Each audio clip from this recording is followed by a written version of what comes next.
At one point during the second season of the Netflix quarterback series, Kirk Cousins is relaxing at home with his wife Julie, and he invokes a metaphor for his feelings about moving on from the Minnesota Vikings after the 2021 season.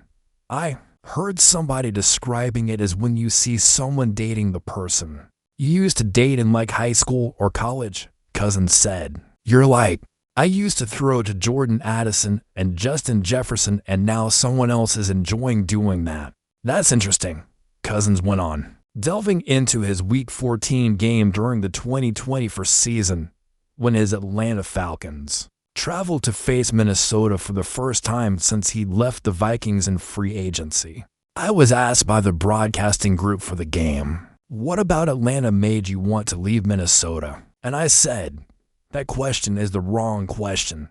I didn't want to leave Minnesota. There was nothing about anywhere that made me want to leave Minnesota. We wanted to be in Minnesota, but it became clear that we were going to be there year to year. And that's what we didn't want.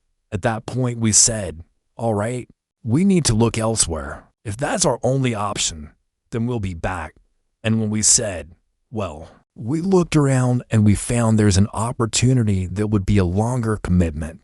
"Would you be interested in giving us the longer commitment?" They said, "No, we're good with our offer." I said, "Okay, you made my decision really easy." There's plenty to unpack in the Netflix series for all three participants, Cousins, the Detroit Lions, Jared Goff, and the Cincinnati Bengals, Joe Burrow. But perhaps nothing overshadows the many layers of regret and career derailment that Cousins' storyline brought to the table. It's a storyline he clearly softened a bit when offered the opportunity to speak about signing a 4-year, $180 million contract with Atlanta, before watching the Falcons shockingly draft Michael Penix Jr.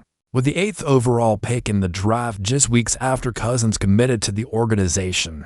Atlanta, Georgia, December 22, Kirk Cousins number 18 and Michael Penix Jr. number 9 of the Atlanta Falcons look on during warm-ups before playing the New York Giants at Mercedes-Benz Stadium on December 22, 2024 in Atlanta, Georgia. Photo by Kevin C. Cox. Getty Images. Kirk Cousins lost his grip on the QB1 job in Atlanta to Michael Penix Jr. last season. Photo by Kevin C. Cox. Getty Images. Kevin C. Cox via Getty Images. Cousins said he felt misled when the draft day stunner unfolded. That's a diplomatic phrase. Everything I have heard from talking to those close to Cousins is that the more accurate descriptor and more acidic is that he was lied to.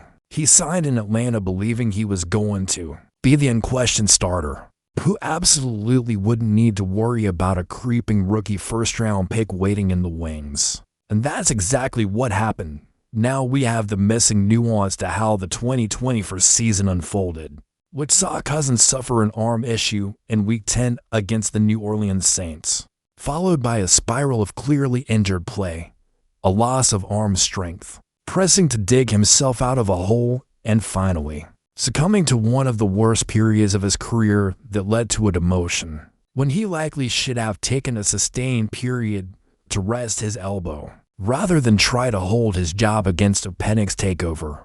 There's a lot of layers in here that illustrate the complexity of navigating the career of a mid-30s quarterback who was trying to squeeze everything out of his remaining years. With Cousins, a cascading set of circumstances presented themselves, putting him in position to have one of the worst cases of buyer's remorse as a free agent, and now entering the 2025 season wanting to be somewhere else but also trapped by the guaranteed salary the Falcons still owe him, without doing a full play-by-play of Netflix series. Here are the most important points of the Cousins journey that are laid out.